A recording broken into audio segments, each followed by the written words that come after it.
you ready? It's the Roundtable with me, Robert Bannon. Welcome to the Roundtable, everybody. My name is Robert Bannon. You're listening to us on the Broadway World or over here on the Broadway Podcast Network, and I'm really excited about our next guest. Our next guest, I don't know, he does a lot of things that I've never been booked to do. He does Off-Broadway. He does critically acclaimed shows. He can be a regular on television. All things that nope, not happening over in my world. I love our next guest because Brooklyn Academy of Music's Macbeth in Stride, which is running till the 27th, is something we have to talk about. I'm in love with Whitney White. I think she's amazing, and I can't wait to hear all about it. Secondly, we just saw him in Liberation at the Roundabout. We just saw his Lucille Lortel nomination last year. We were on that red carpet as well for Here There Are Blueberries, and he writes as well. And and then does television like Julia on HBO Max in his spare time. Charlie, you're living the dream, even if you don't know it. We're so excited. Charlie Thurston is here. Welcome to the show. Hey, Robert, thanks for having me. You are living, like, as a young actor, to have a series regular role, to have Brooklyn Academy of Music, to have Lortel Award nominations. It has had to be quite the past couple of years. Yeah, it has been an exciting few years. It's funny when you're on the inside of it, you're just kind of going day by day, and it always feels like there's more I could be doing, but it's great. Yeah, I try to take it all in sometimes and just appreciate. And I'm just a dude from Kansas, and here I am working in Brooklyn, so it's exciting.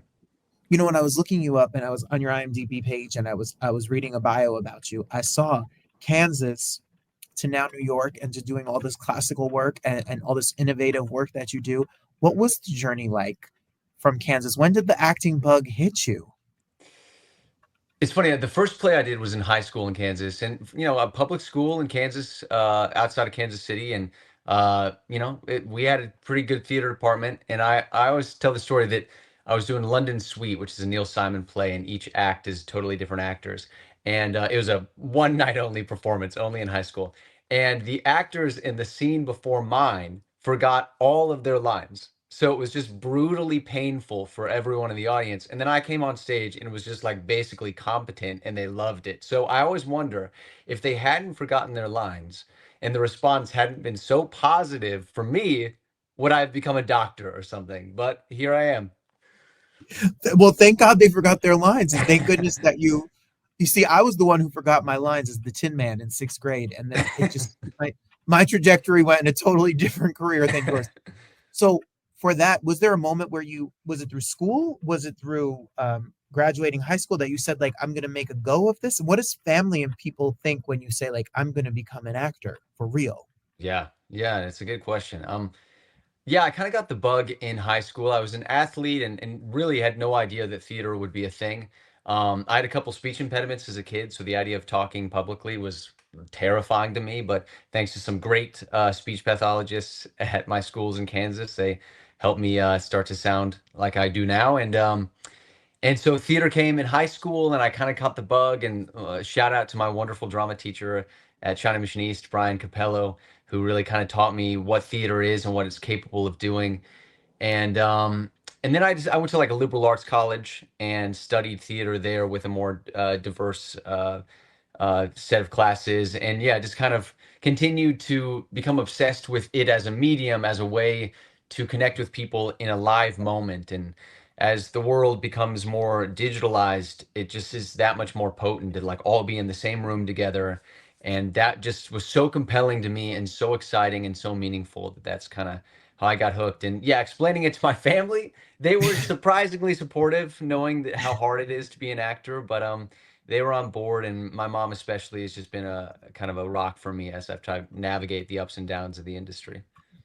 So did you move to New York? Like, was it New York first? Was it LA? Like, did it call to you? Did you have to, what's it like you didn't have a job, I'm sure, when you first moved? No. Yeah, so my college was in Iowa, so I was still deep in the Midwest then. And then I had no connections in either direction. So I did the grad school route, which a lot of folks do, to kind of help build up a network and introduce yourself to casting directors and stuff. So I went to a program at Brown University called Brown Trinity Rep, which is in conjunction with a theater in Rhode Island called Trinity Rep. So that got me out on the East Coast. and got me connections in New York. And I was actually a company member, and still am technically a company member at Trinity Rep, the theater that Brown worked with. And so that was kind of, I got my chops there doing repertory theater there, and got to play all different types of roles, which really gave me the confidence to kind of um, believe that I could play, Bill in Liberation and this rock guy and Macbeth in Stride. So I got to have a great diversity of parts at this repertory theater in Rhode Island, which was super important to me. I think it's amazing that you've stayed on and been a part of helping them and their mission, because I guess those early, those early days, those days when you start acting and you get your first company and family and start to build things together, is some of the best days of an actor really ever. Yeah. It's so cool. While we're talking, I want to make sure that we talk about while it's running, because it's running till the 27th, Macbeth in Stride at Brooklyn Academy of Music. If you're in New York and you've never gone to BAM, you must go see this show. And I hear, Charlie, allegedly, that you are a mean accordion player. Yes, yeah, the accordion, I've been playing the accordion for a few years now, and it just keeps popping up in shows. It was in Here There Are Blueberries that you referenced before, and now it's a very different take in Macbeth and Stride, and it's just, yeah, it's fun. When people need an accordion player in a musical or a play, you're going to be their go-to person, Charlie. I hope so. Yeah, yeah, I'll keep that on my special skills. That is a great special skill. That's way better than swimming and driver's license, which is, what when you have when my mother recently, she found my grandmother's old accordion in my grandmother's house and has been taking Zoom accordion lessons with a little Italian man in Italy. I love it. So she played Moon River for me last week, and she's just starting, Charlie, on her second hand. She was and working on, and it is freaking hard. It is hard. It is a hard instrument. It's a little bit like, patting your head, rubbing your stomach, because you're kind of doing two things at once and moving the bellows. And a fun fact about the accordion that I'd love to share is that a Please. full-size accordion has more reeds than a grand piano has strings. Really? There's a lot going on in there. There is a lot going on inside the accordion. So when you have a show like this, there's no fear about, I'm going to do Macbeth and be a rock star and play the accordion. And what is Macbeth in Stride? Tell us what is it? No, it's a good question about the accordion. It's definitely like, you don't think of it as this rock instrument. And it's kind of a magic. Well, something that I appreciate about it is I love the accordion. I think it can sound a bunch of different ways. It can sound kind of, all these different ethnic groups have embraced the instrument. So you've got like polka and French music and Polish music and like and then it can also kind of sound like a little mini organ, which I love that sound as well. And so we wanted with Macbeth in Stride that my character would be a bit of an outsider. So he doesn't quite fit into exactly what you'd expect in that rock genre, but we installed a microphone system in the accordion. So when I plug it in, you can add effects to it to make it sound like this more kind of electric sound to it, which is a bit of a magic trick in the show, that you expect the accordion to sound one way and then you plug it in and it has this big kind of chunky sound to it. I love it. And what can you tell us about the collective that's working on this show with Whitney and everyone that's a part of this piece? Yeah, I mean, I'm just a incredible collection of artists. I mean, Whitney White is the top there. She wrote and created the piece, and she's been working on it. So I mentioned grad school at Brown Trinity Rep. That's where we met. We didn't overlap, but once I joined the company at Trinity Rep, she was in the master's program. So I got to see her develop as an actor, what she was studying, but then she started directing projects there as well, and we got to all see, oh my gosh, she's pretty good at this.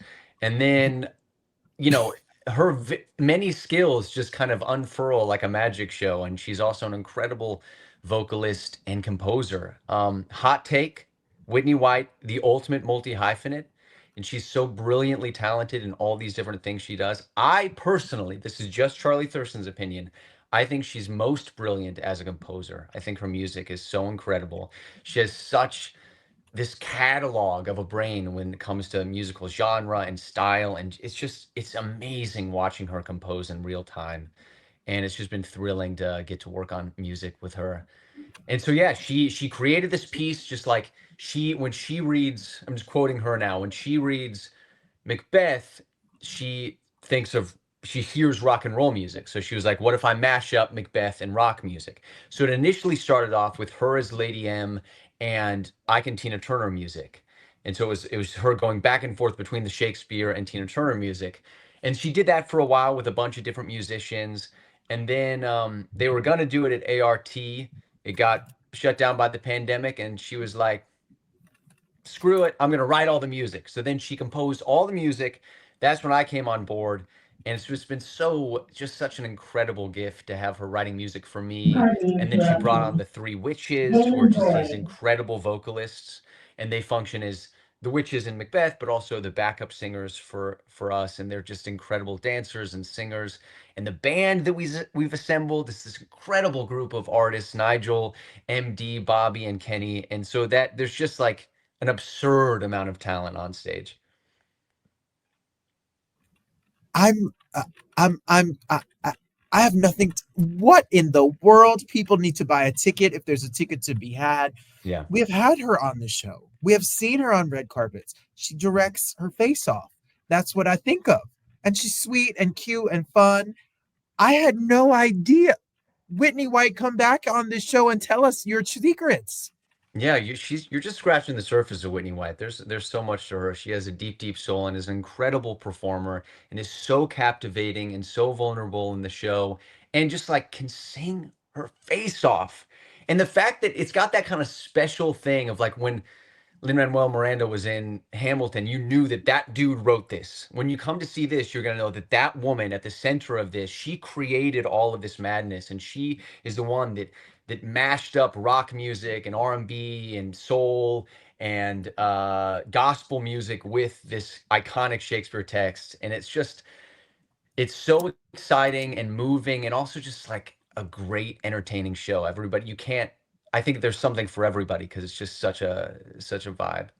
Well, go to bam.org for your tickets. Grab your tickets. I don't know, go to Junior's Cheesecake. That's a very touristy thing for me. But I'm from New Jersey. So get a piece of cheesecake and go see the show. And it's a beautiful space. It is a gorgeous theater. And are you exhausted by the show? I mean, it feels like it's a lot of energy. Like you are shot out of a cannon every night. Yeah, it is. I always feel a little deranged and wrung out after it's done. But then I'll do a little workout, sit around and breathe a little bit, and then we can do it again. Well, while we were talking, I wanted proof. I brought the receipts for you, Charlie, of you and the accordion in Blueberry. Look, I mean, that's more accordion. There it is. When you think of theater Roundabout, which we talked a little bit about Liberation before, and this incredible Betsy Adams, incredible actor. Yeah, oh my God. Crystalline Lloyd is a friend of our show. We love her. Incredible actor. This cast is incredible actors. Roundabout is a legendary place to be. New York Theater Workshop, where you did the Blueberries. It's incredible. I mean, so many shows were created there and started there. And then Brooklyn Academy of Music is an iconic place to work, obviously. What's it like to walk into these stage spaces and be in these iconic venues and put your stamp on the art that's made there? Yeah. It's a good question. And it is, that's where I have to kind of remind myself where I'm at and pinch myself a little bit. And I'm not a super spiritual guy, but I do believe that like these spaces that have held all these legends and all these stories, that something is left behind in that legacy. So I feel like when you get to be in these spaces, you're kind of, that old energy is channeling through you a little bit, which is just so exciting and affirming and kind of what it means to be a part of theater, which has been around for hundreds and hundreds of years. And those spaces, just I wish I could just like live in those walls and see everything they've seen and all the drama and the blood and sweat and tears and the successes and flops. It's just incredible. Absolutely. So we talk a lot about theater and the theater work, and especially now, but you also have done your fair share of television work as well. And I know I love to talk about people who have worked on television because there's kind of a hierarchy to television. Like people start on with an under 5 part and a guest role and an arc. And then to become a series regular is a whole other journey. And usually it's a journey. What was the journey like to ending up on 2 seasons of Julia and the journey for TV? Because it's a whole other beast. It's a whole other animal in business for sure. Yeah. Yeah. Yeah, my first TV role was a pilot for a show. Oh, this is a fun fact. A show called Broad Squad. that I did many years ago, and I played another cousin, the coveted role of another cousin. Not And even a I name, Charlie. You didn't even get a name. and I yelled one line at Lauren Ambrose was my role. And that pilot was written by Bess Wohl, who wrote Liberation. Get out of here. You're Isn't that kidding. isn't that the funniest thing? And I kind of forgotten that. And then I showed up for the first workshop of Liberation, and it dawned on me that we had collaborated with her writing a TV show and me playing another cousin many years before. So it's a very small community, and she's immensely talented and writing all kinds of great stuff. But yeah, no, the TV film stuff, it's really hard to kind of break into and figure out your niche. But yeah, I just kept trying to bring myself to the different characters, and it's been so rewarding to get to the roles have grown a bit, and I've gotten to sink my teeth into the parts more, and my characters have names now, which is thrilling. And Julia was so special. Daniel Goldfarb, who was the lead writer on that, is such an incredibly talented man, but even more importantly, just deeply kind and thoughtful, and really takes in what he's working with. And I was cast as a guest star in the pilot, as a producer at WGBH, where Julia's show was created, and I was just kind of this jerky guy, and he liked what I did, and his team of writers just wrote more and more for me, which was so cool that to know that if you showed up and did your job well to the best of your ability, that they would clock that, and that they would embrace what you're bringing to it and try to expand that. So that was just kind of a dream that to be rewarded in that sense. And I loved that show. It was an incredible group of people. Everybody was so nice, and we had such a great time. Chris Kaiser was the showrunner, who is an incredible man, and he was one of the lead negotiators for the WGBH or WGA strike. So I have such admiration for him, and it was just so fun, and it was one of the highlights of my career to get to kind of grow into that part and expand into that world. Well, it's HBO Max. You could stream the seasons and check it out. And Yeah, I love the idea of the story that show tells for real is fast. Look out for Roland and watch it. yeah. So you write, like, you're a playwright, and you just had a show that was at Trinity Rep. You when did you jump into the writing, and what's your process to write? Yeah. I started writing in earnest again back in grad school. The cool thing about our program is that they encourage you as actors to follow other impulses. And so for Whitney, it was predominantly directing, but obviously she writes as well. And I kind of leaned into the playwriting thing. So I started writing then, and have been lucky enough to have a couple plays produced here and there across the country. And then I started teaming up with this wonderful playwright who was my professor at Brown Trinity, called her name is Deborah Salem Smith, and we just were good friends, and we liked each other's writing. And she was like, "Hey, you want to try to collaborate on something?" Knowing that it could be a complete disaster, because who knew how we were going to work together? But somehow our brains really worked well together, and we had a really fruitful collaboration. Wrote a play called Radical that's still in process, and then Trinity Rep approached us about returning to. She wrote a play in 2006 called Boots on the Ground. It was a docudrama play similar to Here There Are Blueberries, where she interviewed real people. It was early days of the war in Iraq, and so she was interviewing predominantly veterans and their families who had just served in the war. And the theater approached her about returning the subject 20 years later, as that war and that conflict has had ripple effects over that time and across the world. And so she invited me on, and it was just an incredibly moving, humbling experience getting to interview all these folks. And one thing that we're really proud of with that show is we included the incredible perspectives of veterans and a Gold Star family, but we also wanted to include Iraqi voices. So we interviewed a bunch of Iraqi refugees that are now living in America. And I mean, it's just like incredible stories of human resiliency and survival, and people finding the good in incredibly hard situations. And it was just, yeah, it was such a moving experience. And we did our best to cobble all those stories together and make a great night of theater. And we were on the cover of American Theater Magazine, which was super exciting. So yeah, it's a play we really believe in, and it's called Someone Will Remember Us. And hopefully we can get productions all over the place for it. Well, I was going to say, and if you want to see pictures of the show or you want to support Trinity Rep, trinityrep.com is where you can find information about this particular theater organization that Charlie works with and put this show up. When I was reading about the show, I was like, oh, he doesn't just write a little, he jumped in. You went in. Like, we're just going to go right into it and talk about these heavy topics that are as relevant. These are the stories that need to be told on stages around the world right now. Yeah. Yeah. The decisions we make as a society and when we engage in these conflicts has lasting impacts on people's lives. And we interviewed refugees that had come to the country a decade ago, and we interviewed a woman who came in 2021. So still from the aftermath of that conflict. So yeah, these choices we've made have massive ramifications. So it's good to wrestle with that and hear these really human stories that we can really, because sometimes those problems are so big, it's hard to wrap your head around. But if you just look at the different individuals involved, you can kind of you can embrace that shared humanity and see yourself in them.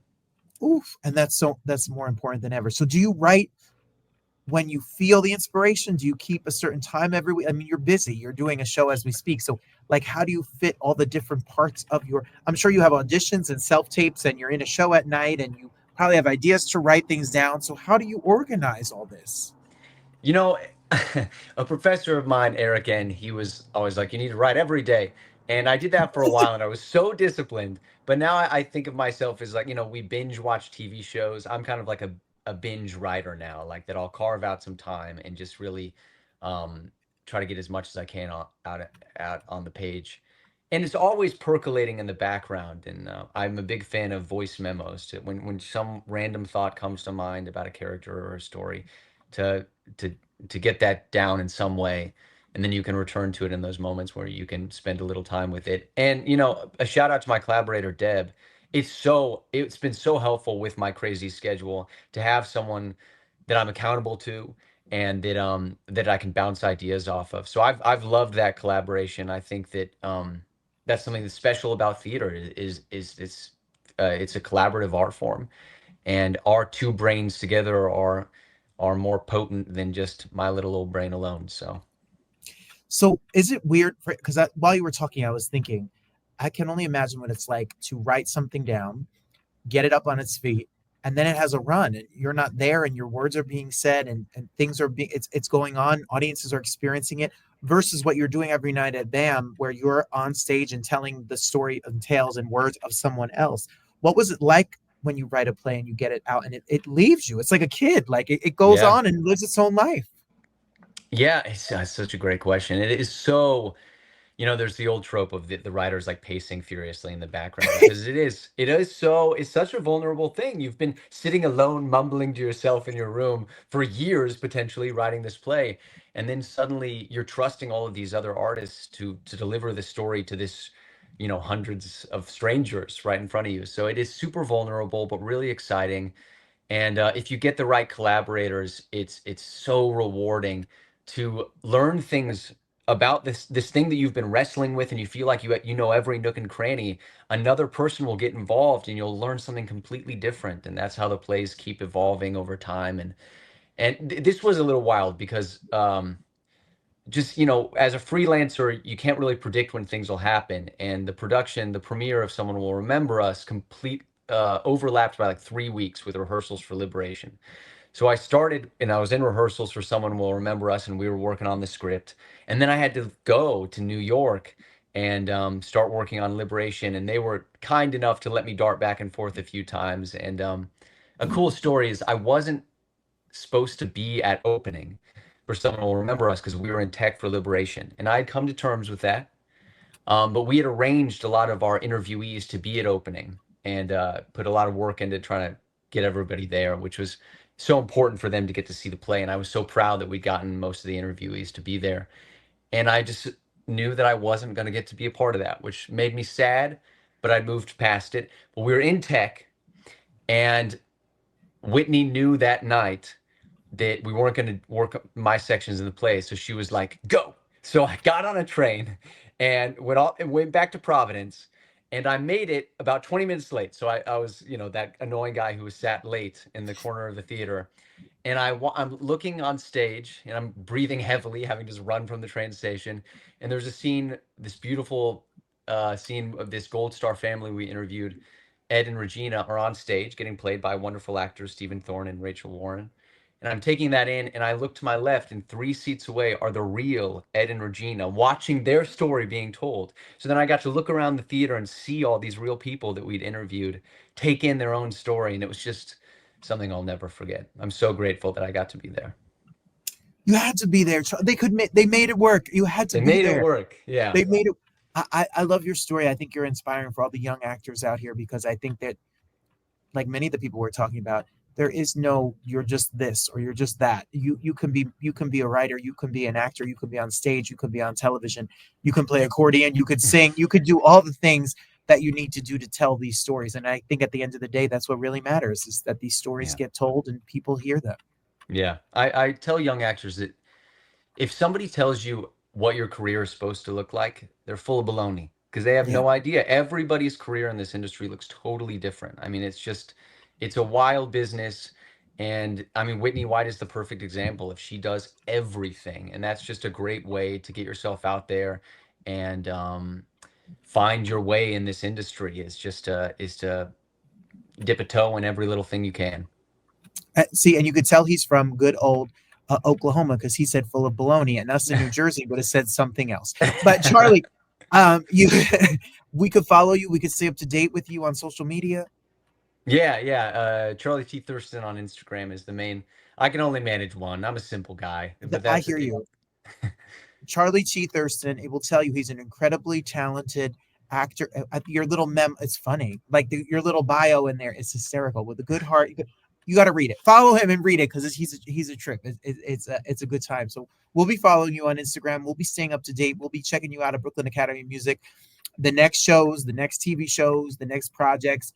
What my mom's going to Zoom with you so you could help her with the accordion. All the things that are coming up for you. And thank you so much for spending time. We are fans. We've been fans of Liberation. We were fans of all the work that you've done, and we're excited to see you just fly and keep doing what you're doing. Thanks so much, Robert.